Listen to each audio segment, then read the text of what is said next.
সুধীবৃন্দ, সদস্যবৃন্দ এবং প্রাণধারা অভিনন্দন।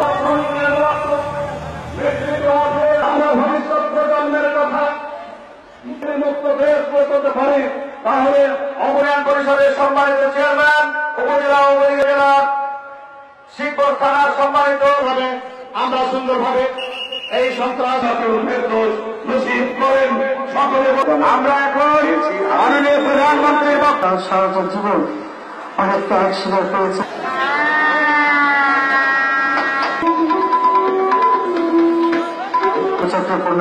যারা জীবন দিয়েছে তাদের প্রতি পাওয়া হয়েছিল। আমরা ট্রেনিং দিচ্ছি এবং ঘরে বসে যারা বিদেশে সম্মানিত উপস্থিতি,